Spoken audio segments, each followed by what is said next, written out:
Assalamualaikum warahmatullahi wabarakatuh. Alhamdulillah. Wassalatu wassalamu ala rasulillah. Wa ala alihi wa ashabihi wa mawalah. Asyhadu an la ilaha illallah wahdahu la syarikalah. Wa asyhadu anna muhammadan abduhu wa rasuluh. Allahumma salli wa sallim ala sayyidina Muhammadin wa ala alihi wa ashabihi ajma'in amma ba'du. Alhamdulillah.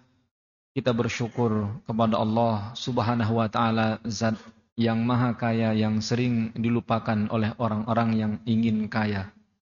Zat yang maha memberikan rizki yang sering dilupakan oleh orang yang sibuk mencari rizki. Zat yang maha segalanya yang sering dilupakan oleh manusia. Zat yang maha memberikan kehidupan kepada kita semua, di mana tidak ada seorang pun di antara kita yang bisa hidup kaya di dunia kecuali diizinkan oleh Allah Subhanahu wa taala, zat yang maha kaya. Salam dan salam kepada baginda Rasulullah sallallahu alaihi wasallam, satu-satunya nabi yang kita harapkan syafaatnya kelak pada hari kiamat. Jamaah sekalian, siang hari ini insyaallah kita akan membahas tentang tema yang mungkin sangat sensitif dan sering dihindari. Padahal resikonya sangat besar karena hampir semua akhir zaman ini banyak sekali fitnah yang jarang sekali kita bisa hindari. Tema siang hari ini tentang hutang dan riba. Apakah mungkin orang yang hidup di akhir zaman ini tidak punya utang? Mengingat kebutuhan akhir zaman ini sangat banyak. Apakah mungkin semua orang bisa menghindari riba? Mengingat transaksi riba di akhir zaman ini sudah semakin meluas.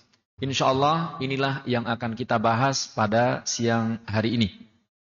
Yang pertama, yang harus kita ketahui bersama bahwa ada perbedaan antara utang dan riba. Tidak semua riba dalam bentuk utang dan tidak semua utang itu ada ribanya. Utang piutang diperbolehkan dalam agama kita, tapi ada utang yang juga diharamkan. Jadi sebelum kita membahas semua tema ini, sebelum ditampilkan, pertama kita harus tahu ada 4 penyakit yang hari ini menyerang bangsa kita. Yang pertama adalah judi online, yang kedua adalah pinjaman online, yang ketiga adalah game online, yang keempat adalah prostitusi online. Alur keuangannya jelas. Orang yang tidak punya uang untuk berjudi, dia cari dari pinjol. Orang yang tidak bisa membayar uang pinjolnya, kemudian dia bermain judi. Dan angka yang kami dapatkan juga luar biasa. Untuk judi online ini ada angka 600 triliun, Pak. Uang berputar dalam transaksi judi online. Dan usernya 4 juta manusia yang hidup di Indonesia melakukan judi online. Dan kita bersyukur Kominfo sudah memblokir lebih dari 800.000 situs judi online yang sudah diblokir. Kemudian ada pinjaman online. Angkanya juga tidak tanggung-tanggung. 335 triliun dari 2023 sampai 2024. Dan yang sangat mencengangkan, lebih dari 50% manusia yang hidup di Indonesia pernah melakukan transaksi pinjaman online. Kemudian game online dan disusul dengan prostitusi online. Semua ini tidak terjadi kebetulan. Bisa ditampilkan datanya? Tampil ya. Baik. Jadi mohon maaf tidak ada konverternya, jadi data tidak bisa ditampilkan.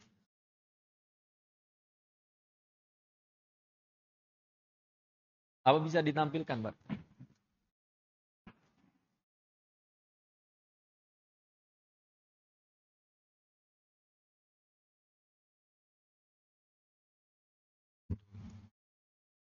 Bisa ditampilkan.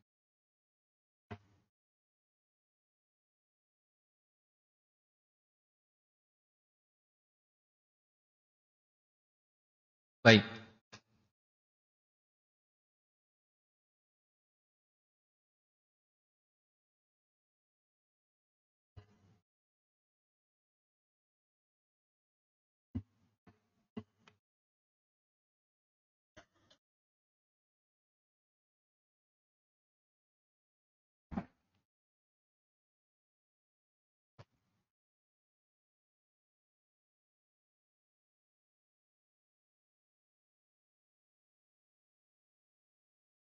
Inilah penghancur masa depan kita. Next.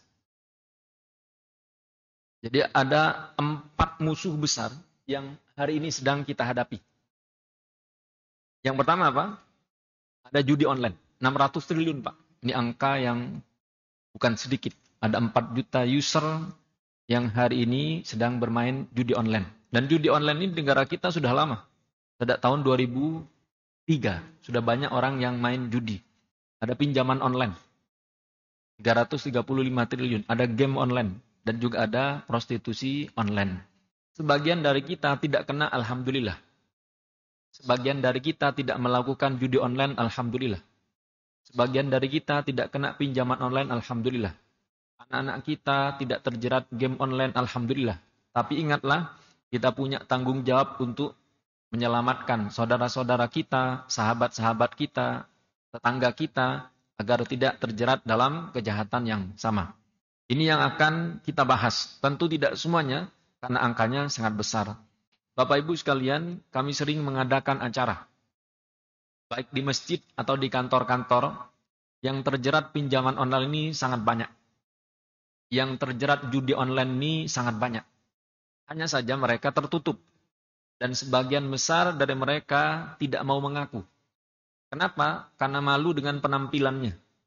Penampilannya sudah sangat bagus, tapi ternyata tertutup dari semua yang orang perhatikan. Jadi, misalkan ada jamaah yang punya musibah atau terjerat dalam pinjaman online, setelah acara ini nanti silahkan ketemu dengan DKM. Tidak perlu mengaku di depan umum. Kami sering bertemu dengan orang yang punya masalah lebih berat dari itu. Dan alhamdulillah bisa diselesaikan. Selanjutnya, ini data yang kami dapatkan dari 2018 sampai 2019, 2020, 2021. Ini angkanya luar biasa. Data yang kami dapatkan dari Bloomberg ya. Ada 178 juta orang di Indonesia itu melakukan pinjaman online. Ini yang baru terdata. Next. 10 provinsi dengan nasabah pinjaman online terbesar. Nomor 1 Jawa Barat. Nomor 2 mana Pak? Nomor 2. Next.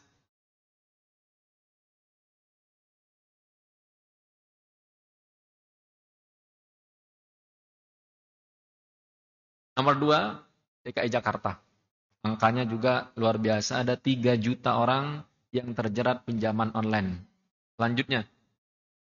Dan yang sangat disayangkan, dari 3 juta orang yang terkena pinjaman online di DKI Jakarta, mayoritas adalah guru. Mungkin guru TK, mungkin guru SD, mungkin guru SMP, guru SMA, mungkin dosen. Bapak Ibu bisa bayangkan, kita menyerahkan pendidikan anak kita kepada seorang guru yang sedang bingung, pusing, gak bisa fokus ngajar gara-gara dia terjerat pinjaman online. Bisa dibayangkan 10 tahun yang akan datang, bangsa kita ini seperti apa? Kalau guru-gurunya saja seperti itu, apalagi muridnya.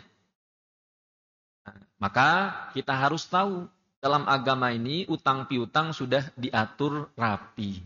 Definisi utang, luzumu haqqin fid dhimmah, kewajiban untuk menunaikan hak orang lain dalam sebuah tanggungan. Dalam bahasa Arab, dana rajulu ghairahu dainan idza ghalabahu wa qahharahu wa tasallata alaihi fadana lahu ay khada'a wa dhallah. Arti utang itu seseorang mengutangi orang lain. Artinya jika dia telah mengalahkannya, memaksanya, berkuasa atas dirinya, maka dia telah terutang untuknya atau tunduk kepadanya dan terhina. Jadi dalam agama kita sudah diajarkan, orang yang punya utang itu Pak, pasti kalah. Pasti dia akan terhina. Pasti mudah dikendalikan. Maka sebelum kita melakukan transaksi utang piutang ini, meskipun diperbolehkan, kita harus paham hukum-hukumnya. Yang pertama, hukum utang piutang itu diperbolehkan atau mubah. Yang kedua, utang piutang itu hukumnya haram. Mana yang boleh, mana yang haram. Yang diperbolehkan adalah kalau utang piutangnya untuk bahan makanan pokok. Bapak pulang ke rumah, cek di dapur gak ada beras, Bapak boleh ngutang. Ibu pulang ke rumah, cek. Di rumah nggak ada makanan sama sekali, boleh ngutang. Yang kedua untuk kepentingan jihad. Untuk berperang, untuk dakwah, bangun masjid, sudah separuh perjalanan, ternyata uangnya kurang. Boleh ngutang. Untuk kebutuhan ibadah, boleh ngutang. Hal ini yang diperbolehkan untuk berhutang. Dan diharamkan utang piutang itu jika, yang pertama, dia punya niat gak mau bayar, Pak. Bapak-bapak pernah nggak diutangin orang sampai hari ini nggak dibayar? Pernah? Pernah atau sering, Pak? Sering. Ada di sini orangnya? Nggak ada. Jadi kalau dari awal dia niat nggak mau bayar, haram hukumnya. Yang kedua, utang di luar batas kemampuan, haram hukumnya. Sudah tahu gajinya UMR, tapi gajinya habis untuk bayar utang, tidak boleh. Karena membuka pintu yang haram. Sudah gak tahu gajinya 5 juta, utangnya 100 juta, nggak boleh. Karena di luar batas kemampuan. Yang ketiga, utang itu diharamkan jika tujuannya untuk bermaksiat. Utang yang ada ribanya, utang yang ada riswahnya, utang untuk judi, dan sebagainya itu yang diharamkan. Apalagi terjadi transaksi riba, sudah jelas haramnya. Tapi Ustadz, kan Rasulullah juga pernah berhutang. Betul, banyak orang yang mencari pembenaran. Tapi kita harus tahu, Rasulullah berhutang bukan untuk renovasi rumah. Rasulullah berhutang bukan untuk healing, bukan untuk jalan-jalan, bukan untuk pamer. Rasulullah memang pernah berhutang. Dalam hadis yang diriwayatkan oleh Imam Muslim, Aisyah radhiyallahu taala anha, qalat ishtara Rasulullah sallallahu alaihi wasallam min yahudiyyin ta'aman binasi'atin fa'atahu dir'an lahu rahnan. Rasulullah pernah membeli makanan dari seorang Yahudi dengan tidak tunai. Lantas beliau menggadaikan baju besinya. Nah, dari hadis ini, ulama kemudian memberikan kesimpulan yang pertama. Bolehnya seorang muslim bertransaksi dengan non-muslim, boleh. Bapak mau beli dari orang Yahudi, boleh. Beli dari orang Nasrani, boleh. Boleh. Beli dari orang Buddha, boleh, silahkan. Yang kedua, bolehnya transaksi non-tunai. Boleh. Transaksi dengan kredit boleh. Tidak ada yang mengharamkan KPR. Tidak ada. Tidak ada yang mengharamkan kredit. Tidak ada. Yang haram kalau KPR ada ribanya. Kalau kredit motor ada ribanya. Selama kredit tidak ada ribanya, maka tidak apa-apa.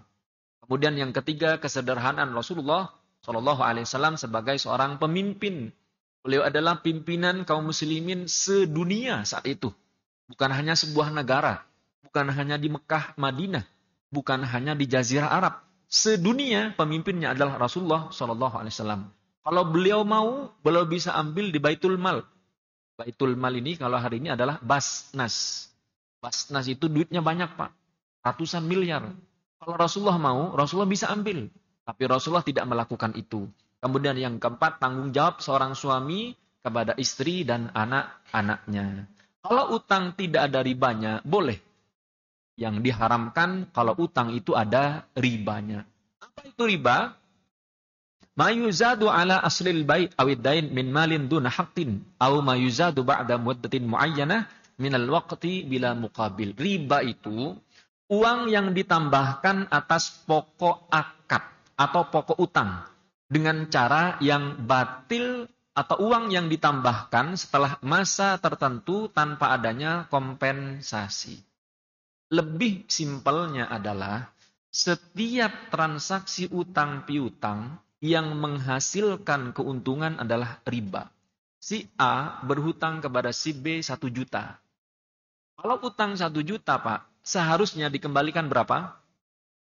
1 juta. Kalau utang 10 juta, dikembalikan berapa? Seharusnya 10 juta.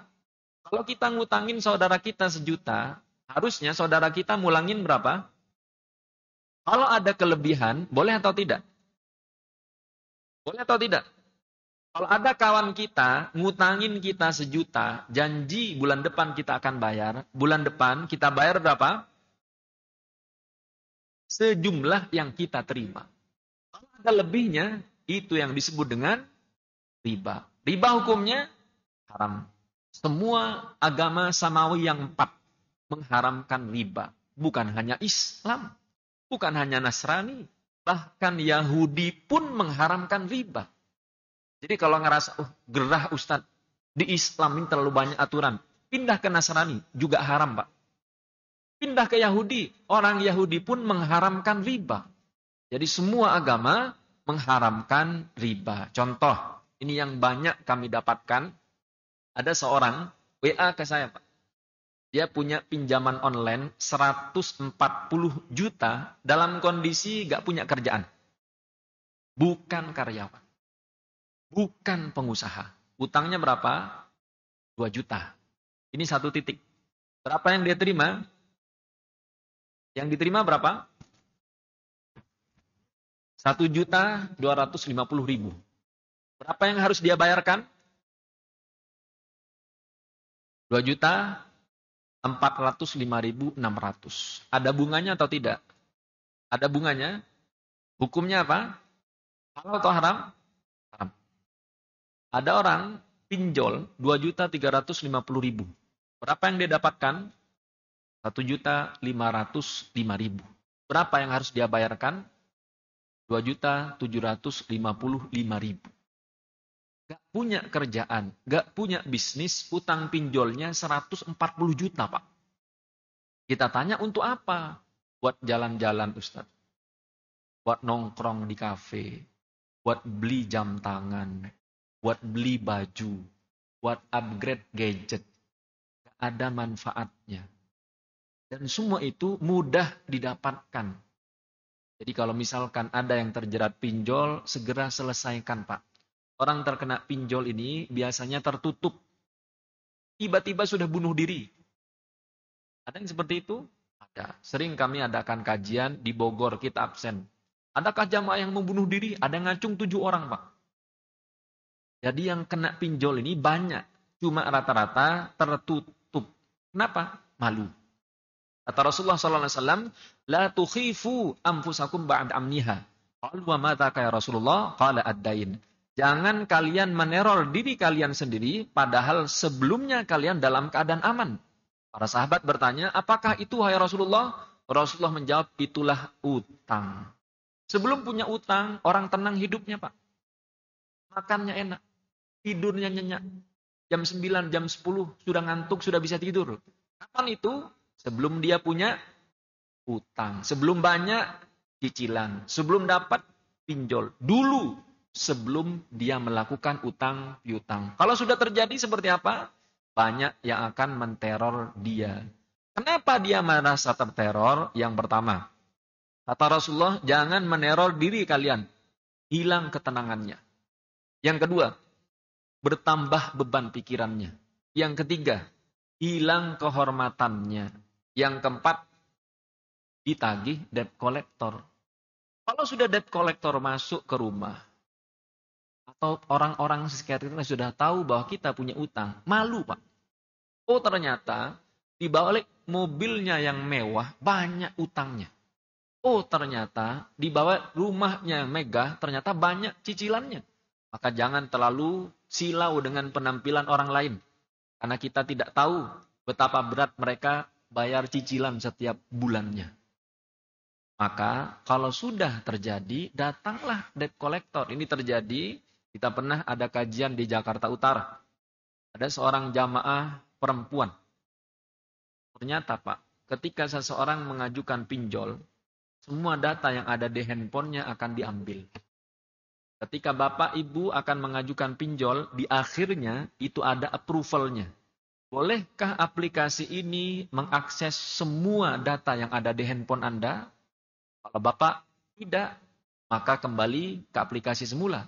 Kalau Bapak pencet iya, maka semua data yang ada di handphone Bapak, semua akan diserap. Apa saja yang mereka serap? Foto, video, audio, password media sosial, Facebook, Instagram, TikTok, email, semua mereka serap.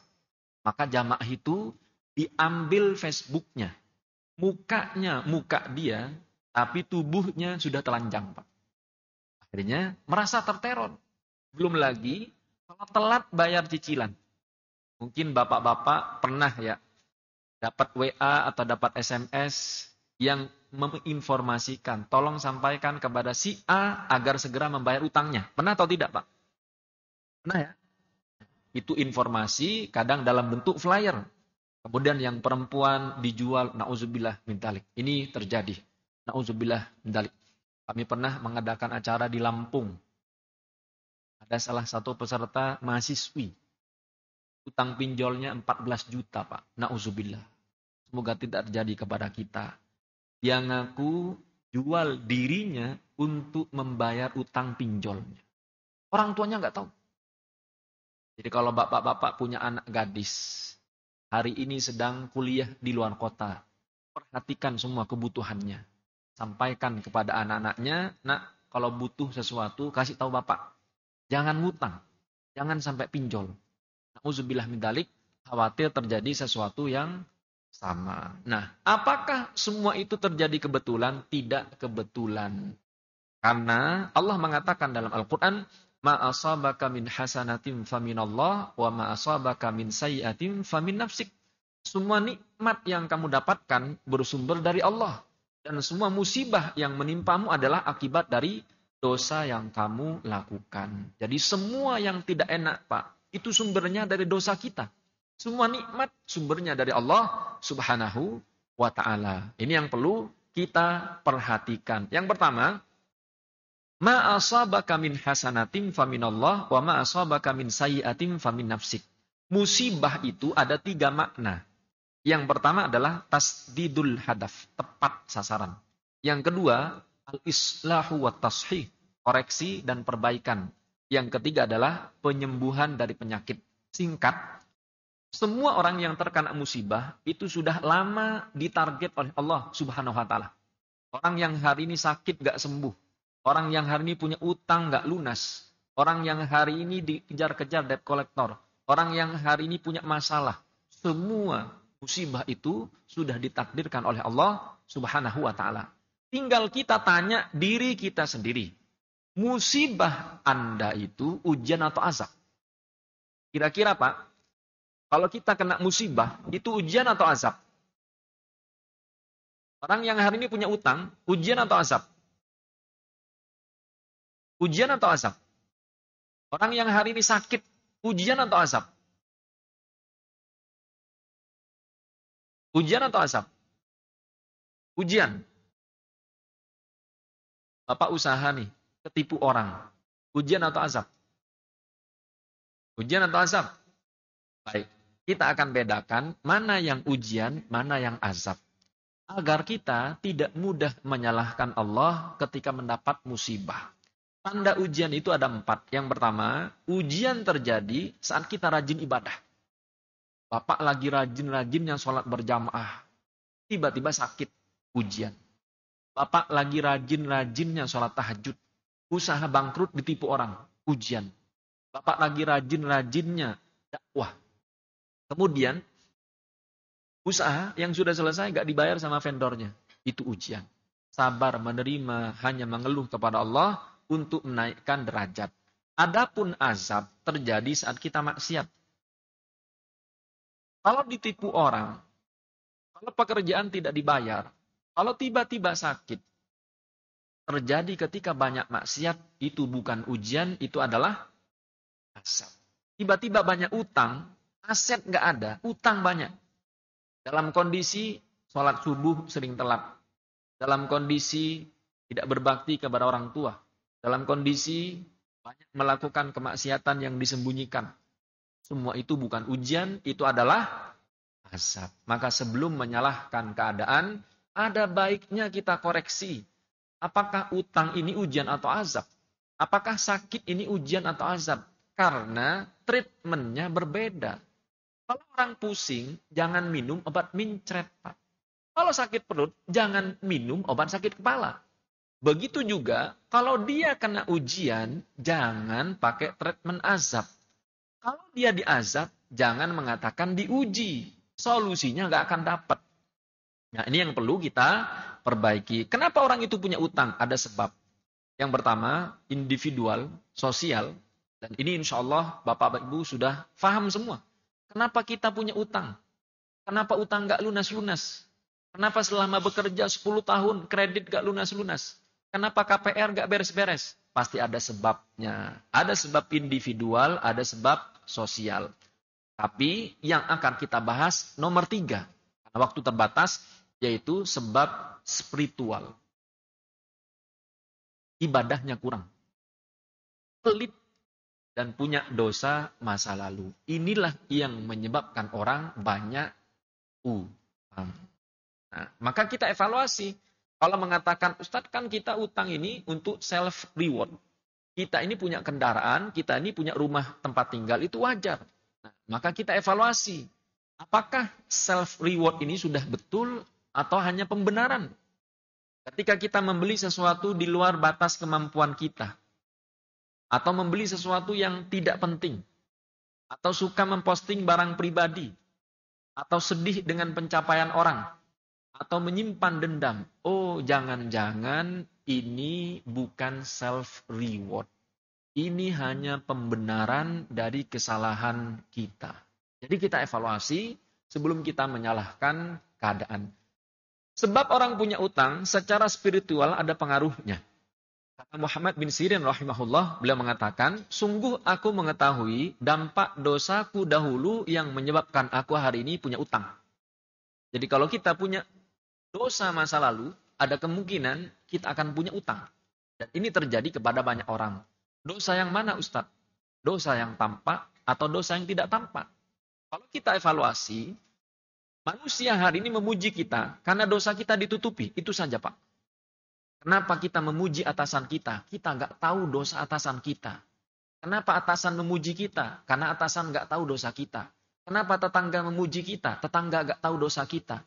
Kenapa istri memuji suaminya? Suami nggak tahu dosa istrinya.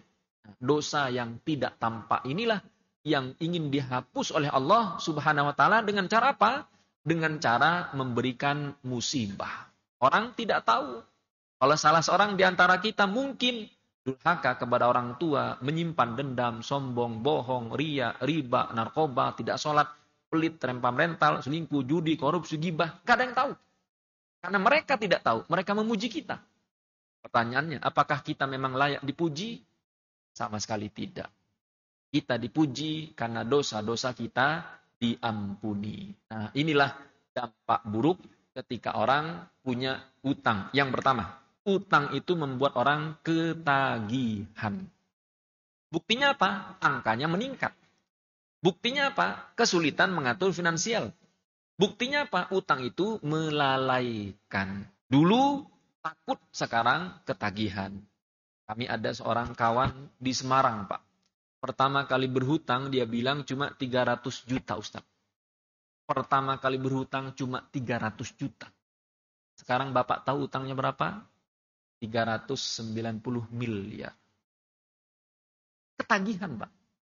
Awalnya cuma pinjol 1 juta. Bulan depan 2 juta. Awalnya 2 juta. Bulan depan 4 juta. Jadi hati-hati.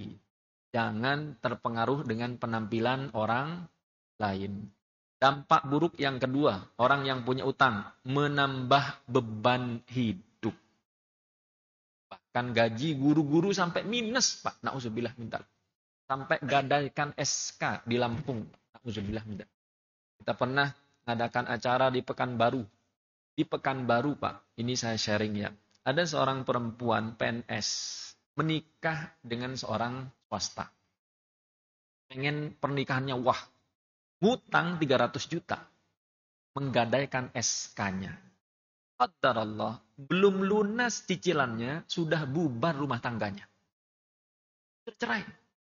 Kenapa? Ya, tiap bulan mikirin cicilan.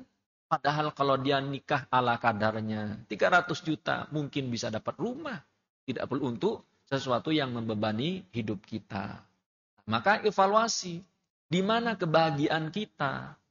Apakah kebahagiaan kita ada dalam penilaian atau pengakuan orang? Kalau dipuji kita bahagia, kalau dihina kita terluka. Itulah yang harus kita evaluasi. Kemudian kita evaluasi juga. Apakah kebahagiaan kita ada di pujian manusia? Apakah kebahagiaan kita ketika bisa pamer kendaraan, pamer gadget terbaru, pamer kita liburan keluar kota, liburan ke luar negeri? Apakah itu sumber kebahagiaan kita? Kalau ternyata sumber kebahagiaan kita di sana, berarti selama ini kita hidup hanya untuk manusia. Bahkan banyak orang rela tidak nyaman agar dilihat baik oleh orang lain. Itu bukan ajaran agama kita. Dampak buruk yang ketiga, menumbuhkan mental pengemis. Orang yang banyak utang, ingin serba gratisan, merasa paling susah, merasa korban, ingin dikasihani, ingin solusi dan instan. Ini dampak buruk utang, Pak. Ternyata menyebabkan orang nggak sabar.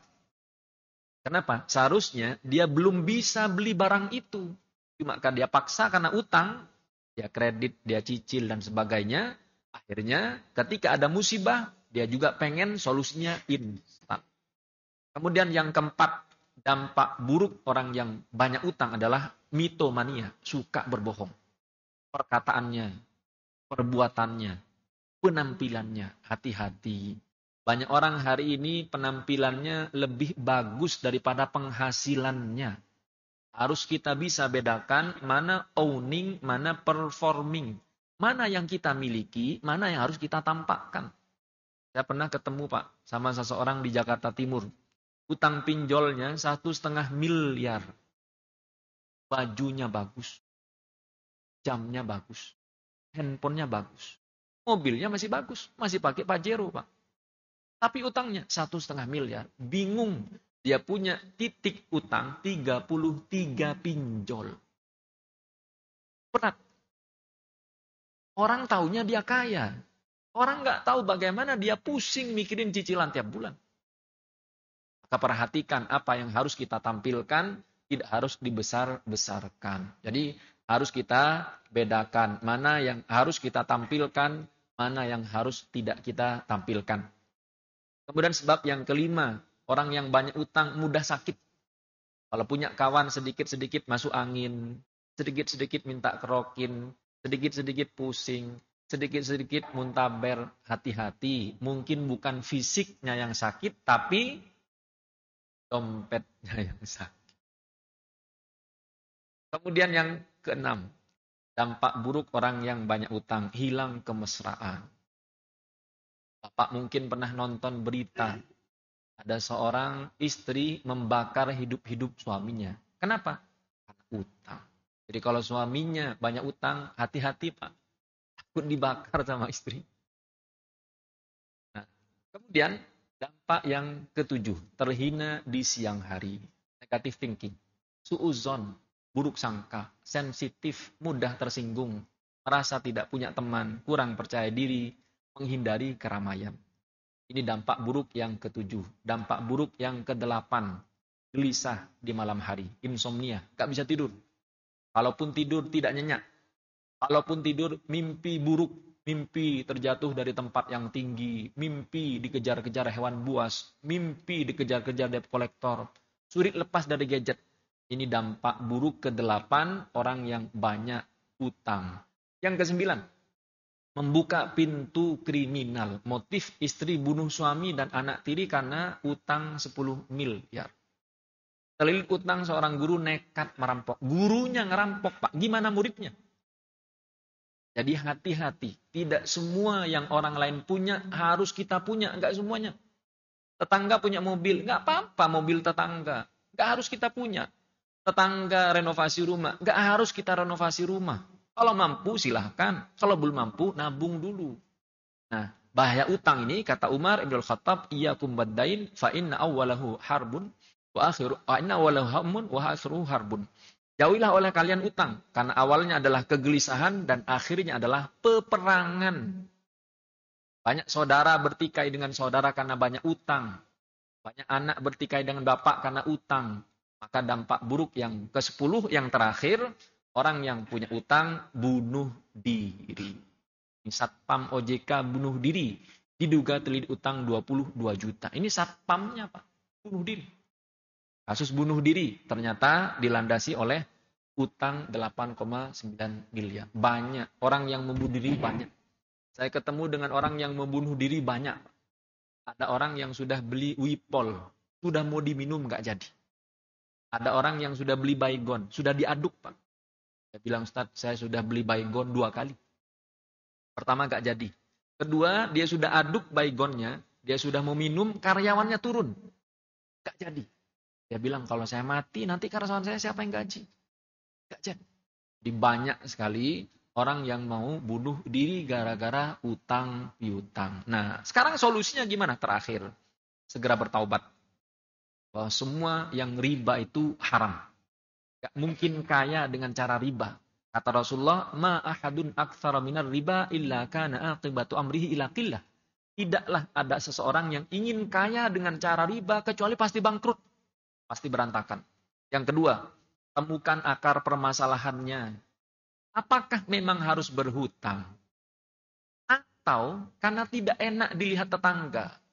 Misalkan, ya kali aja Ustadz, kita sudah 10 tahun kerja di Jakarta, pulang kampung nggak bawa mobil. Oh, berarti masalahnya bukan utang. Masalahnya karena dia tidak enak dinilai sebagai orang yang belum sukses. Maka temukan akar permasalahannya sebelum kita berhutang. Yang ketiga, cari dukungan orang terdekat. Sampaikan kepada suami, sampaikan kepada istri. Sudahlah, hidup sederhana. Kalau kaya, beli tidak apa-apa. Mampu, beli tidak apa-apa. Bisa, mampu silahkan. Kalau belum, silahkan bersabar. Yang keempat, sibukkan diri dengan hal-hal yang positif. Bantuan profesional. Datang kepada orang yang bisa menyelesaikan. Gimana caranya? Temukan solusinya. Kemudian yang keenam, blokir semua akses. Semua pinjaman-pinjaman online, Pak, delete semua. Semua hapus-hapusin. Jangan kita membuka untuk berhutang. Jangan sampai. Tapi Ustadz, kita masih muda. Kita masih punya banyak waktu. Belum tentu. Saya pernah ngisi sebuah kajian di daerah Setiabudi. Habis kajian ada 2 orang datang, laki-laki dan perempuan. Orang tuanya meninggal. Dia gak tahu kalau orang tuanya punya kartu kredit, Pak. Dia yang ditagih. Ternyata utang orang tuanya masih banyak. Akhirnya datang debt collector, nyari anaknya, anak SMA, gak tahu apa-apa.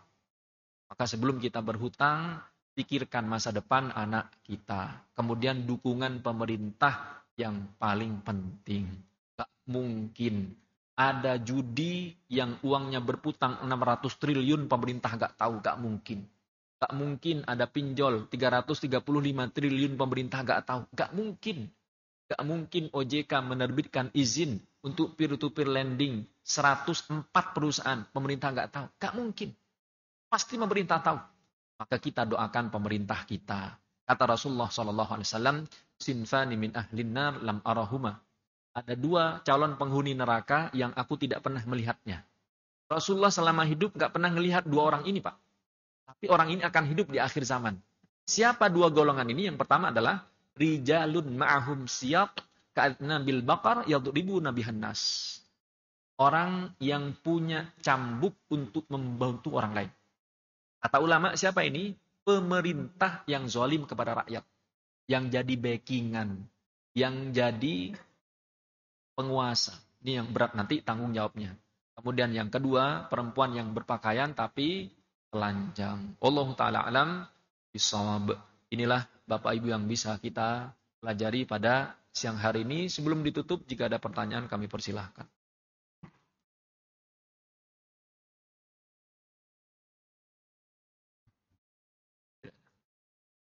Subhanakallahumma wa bihamdika asyhadu an la ilaha illa anta astaghfiruka wa atubu ilaik. Semoga orang yang hari ini punya utang, semoga Allah berikan solusi atas utang piutangnya. Orang yang hari ini sakit, semoga Allah sembuhkan penyakitnya. Orang yang hari ini punya masalah dengan orang tua, punya masalah dengan saudara, punya masalah dengan iparnya, punya masalah dengan saudaranya, punya masalah sama mitra bisnisnya, punya masalah sama investornya. Semoga Allah segerakan datang solusinya. Orang yang hari ini ingin hijrah, semoga dikuatkan imannya. Yang ingin meninggalkan pekerjaan yang haram, semoga segera diganti dengan pekerjaan yang halal. Wassallallahu ala nabiyina Muhammadin wa ala alihi wasallam. Terima kasih atas segala perhatian. Mohon maaf apabila ada kekhilafan. Assalamualaikum warahmatullahi wabarakatuh.